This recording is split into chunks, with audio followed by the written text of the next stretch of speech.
Assalomu alaykum, Asalari hayot kanalimiz kuzatuvchilari. Bugun 2026-yil 12-iyun holatiga asalarilarimiz ishlashyapti. Holasi yaxshi. Bollarni uchirib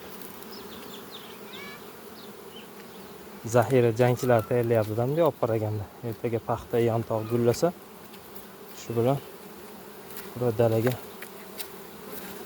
asal olib kelish uchun chiqib ketadigan yosh avlod tayyorlayapti. Joy sharoitini o'rgatyapti, suv olib kelishdi, uyani shamollatishdi, qayerdan qanday mahsulot ekilganini yosh katta arilar ichkarida nazariy bilimlarni beradi-da, mana shunday amaliy uchishlarni ko'rsatadi bularga. Shunaqa xabar olishga keldik. Atrofimizda paxta bor. Paxtadan juda ehtiyot bo'lish kerak. Dori sepib qo'ysa, ari doriga tushsa, uni zarari katta bo'ladi. Bitta obunachimiz esa telefon qilib ko'pchilik kommentariyada ham yozdi. Oyoqni obzor qilib bering deb. Hozir bitta bemalolroq yashigimizda oyoqni yana bir bor shu obunachilarimiz uchun obzor qilib beramiz. Mana bu oyoq. Mana. Bu ham xuddi mana shunday ko'rinishda. Ba'zilar aytayaptiki, "Men bunga shunday qotirib qo'yganman. Ko'chirish qanday, buni qiyin bo'ladi-ku" deyapti. Yo'q. Tasavvur qiling, mana bu oyoq. Mana ugonligimizga 2,5 ga 2,5 profilli svarka qilib, tepasidan 2 ta, pastidan 2 ta qilib samarez bilan qotirib qo'yilgan. Bo'ldi. Buni yashik ko'targanimizda mana bu yashik ko'targanimizda avtomatik mana oyoq tushib qoladi. Yashikning o'zida mana ugonlik bilan mana bu profil tanasida qolib ketadi. Yashikni bir-biriga yuklaganimizda ustida mana bu temir ugonlik tunika sirpasi uchun mana bunaqa planka qoqqanmiz. 1,5-2 santimetrlik. Mana. Bu endi ko'chirishda, yig'ib yurishda ozroq qiyinchilikka olib keladi. Xohlaymizmi, yo'qmi? Sababi oyoqlar ozgina joy oladi. Qo'lni ushlaganingizda salgina, lekin mana bunday qarash jarayonida asalarichini masalan bitta yerda uzog'i 4-5 oylab turishga to'g'ri keladi. Qish paytlari, yoz paytlari, mana bahor paytida отводка jarayonlarida asalarimizni ko'chirib yuramiz. Unda eng qisqa muddat 1 hafta, 10 kun, balki 1 oy har xil bo'lishi mumkin. Shuning uchun yerga egilib qarab yurishdan ko'ra yaxshiroq deb o'ylayman men o'zim. Mana shu oilamizda oshmoshig'i sinib ketgan. Hozir olib keldik. Shuni qo'yaman, belgi ham qo'yib qo'yganmiz. Narlarimiz uchish jarayoni. Hozir sog' bo'lasizlar. Mana oyoqni obzor qildim. Asalarilar yaxshi kayfiyatda uchib ishlayapti. Hali mumparda to'qigan, bundoq to'qiydigan darajada ishlamagandi kechadan oldingi kuni. Endi qani sizlar bilan birgalikda 1-2 ta yashikni ochib ham ko'ramiz. Mana shu kelgan joydan ochaveramiz. Tanlab o'tirib ochmaymiz har safar. Qani.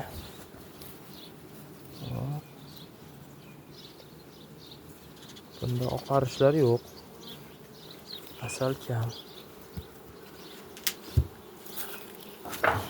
Bundachi. Bu 2 xonali yashik ekan. Qani. Bunda ham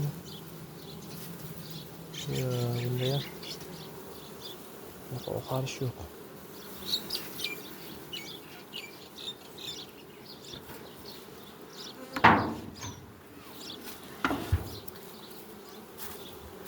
Daladan katta miqdorda shirak kiymaguncha asallarlar ham oqartirib asalga harakat qilmayapti. Mana shu bitta qisqichimiz bor edi.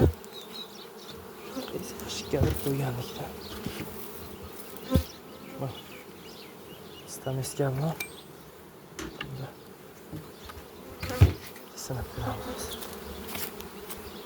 Hop, mana shu yashikni ochamiz. 3-yashik, 39-yashik. Mana 39-yashigimizni ochdik. 3-romkasi. Asarlar, mana bular gulchang. Hop, yopiq raspulat va mana bu tarafda yarmi chiqqan va tepasidagi asali turibdi. Bu degani mayski asalimiz. Hali ochmagan. Bu taraflarda uje mana bu yerlarda ozgina oqarishlar paydo bo'lib boshladi.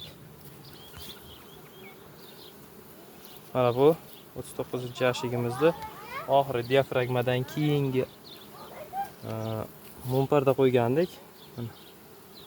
Bu qo'yilganiga bir haftalar bo'ldi. To'qilmay turdi. Yangi joyga kelgandan keyin mana xudo xolsa to'qib pastlarigacha to'qib boshlabdi, kesmagan. Yana bir narsani aytib ketmoqchiman. Mumparda tortayotganimizda romkani simiga e'tibor berishlaringizni so'rayman. Sababi hozir ishlab chiqarish hamma simlarni ishlab chiqaradi-ku. Mana shu sim xozmaklarga sotuvga kelguncha boshqa o'zi qolipi bo'ladi. Shunda qandaydir o'zini texnik maslaga o'xshagan masla bilan moylanadi-da.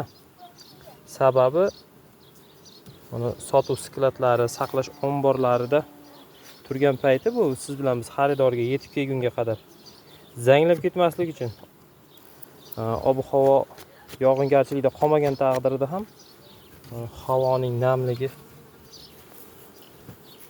chirib qolmaslik uchun o'shani simini tortgandan keyin bularga o'sha mumparda beradigan payt kelib qoldi. Shuni simini tortgandan keyin iloji bo'lsa toza o'ziga o'xshagan latta bilan shunday bir-ikki yurgizib yuborsalaringiz ham qora har xil zanglarni oladi, ham toza bo'ladi. Shunda men o'ylaymanki, mumpardani kesmaydi. Ustozlardan men ham shu narsani oldin bilmagan holatda qilardim. Bo'z bilan bir yurgizardim. Haligi har xil qiyshiq joylarini to'g'rilash maqsadida. Keyin bir ustoz ko'rsatgandan keyin qarsam u haqiqatan to'g'ri narsa. U oldin shu narsa haqida hech fikr yuritmagan ekanman. O'ylab ham ko'rmagan ekanman. Faqat men tozalash uchun emas, bagi bukilib qolgan qiyshiq joylarini to'g'rilash maqsadida bo'z bilan yoki qanaqadir mato bilan bir ikki yurgizganimda tekis bo'lib qolardi. Shuni yaxshi bo'ladi derdim, lekin mumpardalarimni kesmasdim. Mana bu yil qishda simlari tortilgan romkalarni olib keltirdikda tayyor romlarni. Shunday mumpardani bostirib yubordik ishchilarga. Shunda bahorga kelib kesish holatlari kuzatildi.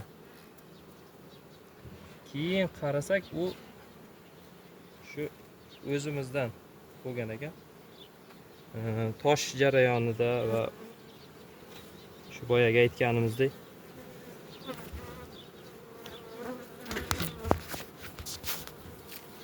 simda har xil begona unsurlar, moylar, shunaqa narsalar borligi uchun asallarlar kesgan deb o'yladik. Shunaqa. Hammalaringizga omad.